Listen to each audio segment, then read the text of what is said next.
दोस्तों, आपको यहाँ पर कुछ तस्वीरें दिख रही होंगी और उन तस्वीरों में आपको दिख रही होंगी कोई संख्याएं।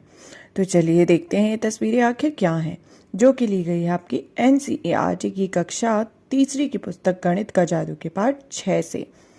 तो यह जो तस्वीरें हैं यह दरअसल नंबर पैटर्न है। इसमें एक पैटर्न फॉलो हो रहा है जिसे हमें पूरा करना है। सबसे पहले हम यह ट्रेन देखते हैं। यहाँ पर सबसे पहले देखिए, यहाँ 900 है, फिर 800, फिर 700। तो 900 से 800 जाने में क्या हो रहा है? अगर हम देखें 900 से जब 800 जा रहा है तो कितने घट रहे हैं? यहाँ पर 100 का एक समूह घट रहा है, तो ये हमने -100 लिख दिया। फिर 800 से 700 जाने में भी 100 का एक समूह घट रहा है, तो यहाँ 700 के बाद जो संख्या आएगी वो 100 कम होगी। तो 700 में 100 कम कितने होते हैं? 600। उसके बाद फिर 500, उसके बाद 400 है हमारे पास, और 400 के बाद 100 कम होंगी 300। अब हम यह नाव वाली जो संख्याएं हैं इनको देखते हैं।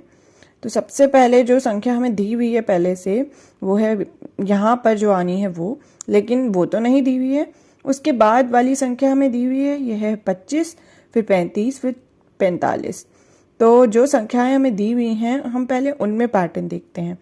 25 से 35 आने में कितनी संख्या जो है वो घट रही है या बढ़ रही है? 25 से 35 तक आने में संख्या बढ़ रही है। और अगर हम देखें तो क्या बढ़ रहा है? जो दहाई है वो बढ़ रही है, पूरी एक दहाई बढ़ रही है। इकाई 5 ही है पर 2 से 3 दहाई हो गई, तो एक दहाई बढ़ रही है, यानी कि +10। और 35 से 45 होने में भी एक दहाई बढ़ रही है, तो +10। अगर हम सबसे पहली संख्या देखें तो यहाँ आने में भी एक दहाई बड़ी होगी, यानी +10। तो अगर हमें पहले की संख्या लिखनी है तो उल्टा जाना है, तो क्या होगा? एक दहाई हम घटा सकते हैं, यानी -10।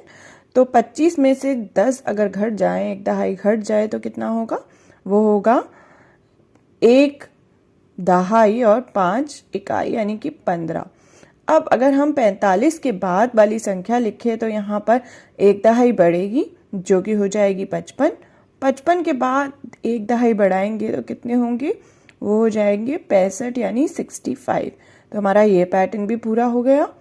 अब हम यह पैटर्न देखते हैं। यह जो घर दिए हुए हैं, झोपड़ी दी हुई है, इसमें कितनी संख्या लिखी है? सबसे पहले है 300, फिर 250, फिर 200, और उसके बाद वाली संख्या नहीं दी हुई है जो हमें पता लगानी है। सबसे पहले हम देखते हैं 300 से 250 आने में कितनी संख्या जो है वो बढ़ी है या घटी है। यहाँ तो संख्या घटी है, क्योंकि 300 में से जो है दहाई जो है वो भी कम हुई है और साथ ही 100 का समूह भी कम हुआ है। कैसे? चलिए देखते हैं। 300 में 250 आने में पूरे 50 घटे हैं। अगर हम 250 से 200 देखें तो यहाँ पर भी 50 जो है वो घटे हैं। तो 200 से अगली संख्या जाने के लिए हमें यहाँ पे 50 घटाने होंगे, यानी 50 माइनस करने होंगे।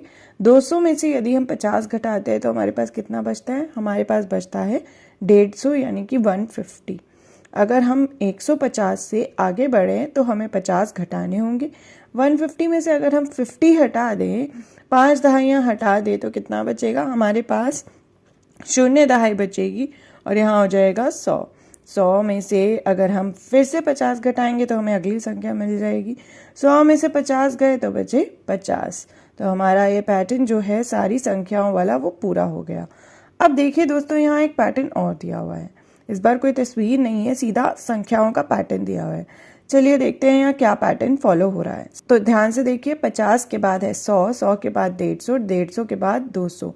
तो यहाँ 50 जो है वो क्या हो रहे हैं? जमा हो रहे हैं, प्लस हो रहे हैं हर संख्या में।